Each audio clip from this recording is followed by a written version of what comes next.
Hello everyone. So আজকে আমরা সরলরেখার 3C এর কিছু সূত্র দেখব। 3C এর কিছু সূত্র দেখব।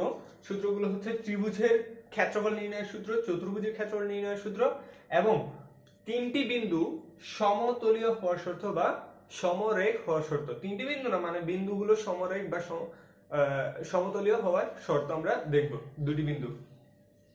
সো দেখো, ত্রিভুজের ক্ষেত্রফল আমরা ছোটবেলা থেকে হচ্ছে যে একটা সূত্র জানি, সেটা হচ্ছে হাফ ইন্টু ভূমি গুণন উচ্চতা, হাফ ইন্টু এ বি। তাহলে এখানে এ হচ্ছে ভূমি, বি হচ্ছে কি উচ্চতা, বা এ উচ্চতা, বি ভূমি। তো এইটা হচ্ছে ত্রিভুজের একটা ক্ষেত্রফলের সূত্র।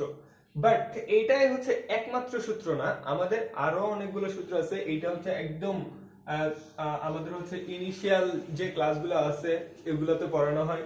সো আমাদের এই যে 3C এর যে ত্রিভুজের ক্ষেত্রফল নির্ণয়ের যে সূত্র, সেটা হচ্ছে যে তোমাদের হাফ ইজ ইকুয়ালস টু ক্ষেত্রফল, হাফ ইজ ইকুয়ালস টু হচ্ছে x1 y1 x2 y2 x3 y3 y3 1 1 1।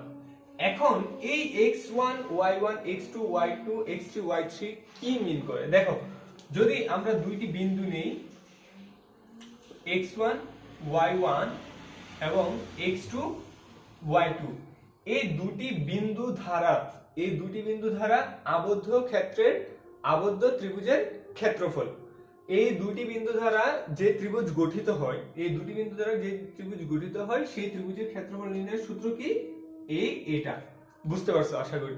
So এটাকে তুমি আবার অন্য ফরম্যাটেও দিতে পারবা। যেমন আরেকটা সূত্র আছে ত্রিভুজের ক্ষেত্রফল নির্ণয়, সেটা হচ্ছে যে half is equals to x1 x2 x3 x1, আবার হচ্ছে y1 y2 y3 y1। So এইভাবে আমরা ত্রিভুজের ক্ষেত্রফল নির্ণয় করতে পারি। এই ক্ষেত্রে হচ্ছে যে তোমাকে যেটা করতে হবে, দেখো, এইভাবে গুণ করতে হবে প্রথমে একবার, তারপর হচ্ছে আবার বিপরীত দিকে গুণ করতে হবে। বুঝতে পারছো? যেমন এইটা x1 y2 কি x1 y2, তারপর যোগ হচ্ছে কি x2 y3, তারপর হচ্ছে x3 y1।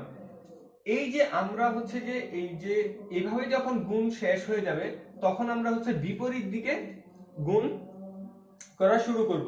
তো বিপরীত দিকে গুণ করা যখন শুরু করব, তখন হচ্ছে যে আমরা প্রত্যেকটার সামনে কি দিব? মাইনাস দিব। x1 y3 মাইনাস হচ্ছে কি x3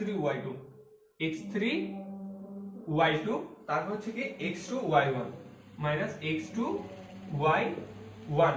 সো এইভাবে হচ্ছে আমরা কি করে ফেলতে পারি? ত্রিভুজের ক্ষেত্রফল নির্ণয় করে ফেলতে পারি। আশা করি সবাই বুঝতে পারছো।